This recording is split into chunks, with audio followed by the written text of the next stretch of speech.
Florida's brand new lieutenant governor. He was with Governor DeSantis to announce Deportation Depot. So first of all, I asked my team to let you know, I'm going to just brag on you a second.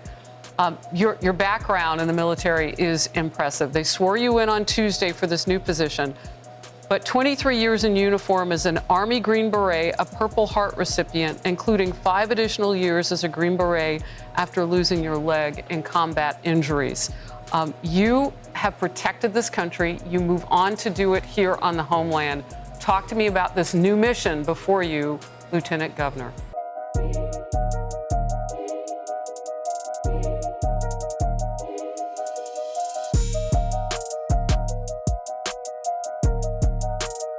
Well, Harris, first off, thank you for having me on. And you know, I always like to say I didn't lose my leg. I know where it is. It's just not with me anymore. I was blessed to serve. Wow. Look, I am blessed to serve as lieutenant governor in the great state of Florida. Governor Ron DeSantis gets more things done than any other governor in our state's history. He is America's governor. He is leading the way in terms of supporting the Trump policy. President Trump's doing great things. Governor DeSantis is leading, and when Florida leads, America wins. Excited to be a part of it. So talk to me about these detention facilities, because the border czar Tom Homan has told me you need more of these across the country, and Florida got everything started. How are you doing with the bed capacity? Because that's an issue, and there is money in the big, beautiful law now for this to happen. That's right. We're doing pretty good on capacity. But the reason we've done this, and this has always been planned, I think it's important to put that note out. We need to have something up north. We were in Baker County just yesterday setting up the Deportation Depot. Alligator Alcatraz is still going. I think we got about 1,000 people, I believe was the number I heard. But people are coming in, they're going out. And to the point you made earlier, Harris, this is a short-term stop.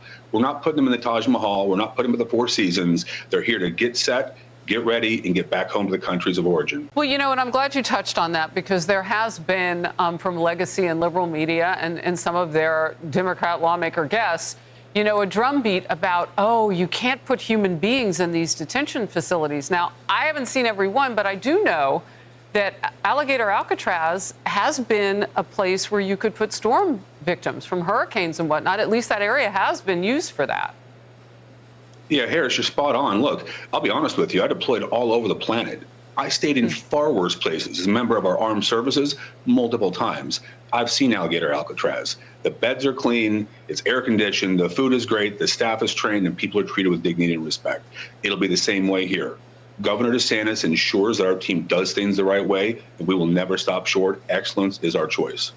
And Lieutenant Governor, can you talk to me a little bit about the speed at which you're able to deport people from here? Because that's the other criticism. Well, we know 60 to 70% of these people need to be deported like right now, and then some are on expeditious, some are on final deportation orders. How quickly and how do these detention centers help you speed up the calendar on that? Well, it's critical to have these deportation centers, the Deportation Depot, Alligator Alcatraz, set up in states. The federal government needs to have the states step up and lead and be a part of this. You've heard the president say it. You've heard Governor DeSantis say this, and I'm going to echo both of their comments. This is an emergency.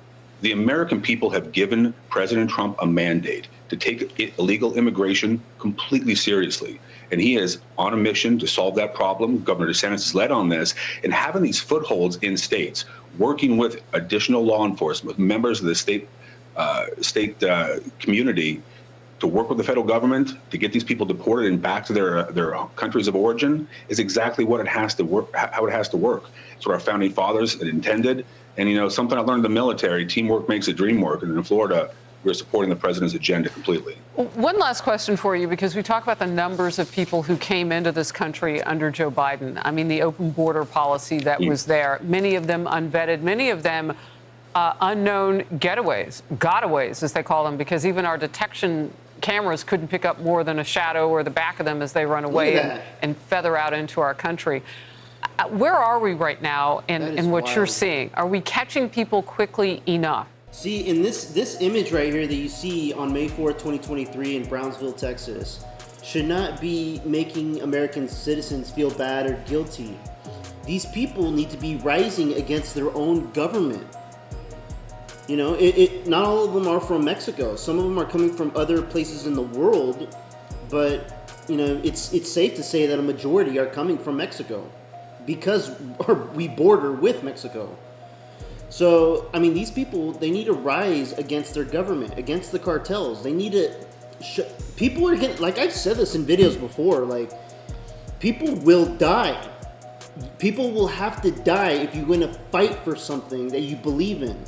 You can't run away and go into another country thinking that it's going to solve your problem. If you think it's going to solve your problem, then just do it the legal right way, is all American citizens want. Come into this country legally, go to the front door, not hitching a hike in a creek and then meeting up with soldiers with barbed wire everywhere. Well, I'll be honest with you. I think we would all like to see more, but in Florida, we are doing really well. We're being aggressive. We're following our rules and our laws. We're making sure that we meet all of those metrics. But in the end, I challenge other governors, other states to step up and follow Governor DeSantis' lead. Support our president. Do what the American people need us to do. Take illegal immigration seriously, and let's move this thing forward and take care of the American people. The great thing about putting America first and making America great again, they're verbs. They're action-oriented. We have to get things done. And deeds, not words, is what we do in Florida. Well Amen said. to that. And of course, that message really meant in the largest part for those Democrat-led cities that AG Pam Bondi now is 100%. looking at and saying, you know what, sanctuary status does not help keep American citizens safe. I mean, Ron DeSantis, I mean, he's making the moves in Florida. I mean, Florida's such a nice state. It's being taken care of by the leader. There's an actual leader running the state, Governor DeSantis. And, people like Gavin Newsom and governors in other states need to follow suit. Instead, all these other governors that are far left and not even caring about American citizens, it's getting more and more clear to Americans every single day that passes that the Democratic Party does not give a damn about the American people. They want to help save the world, but we can't save the world right now when we're on fire. We have to put the fire out here at home, and then we can help the world. And that's something the Democratic Party does not comprehend.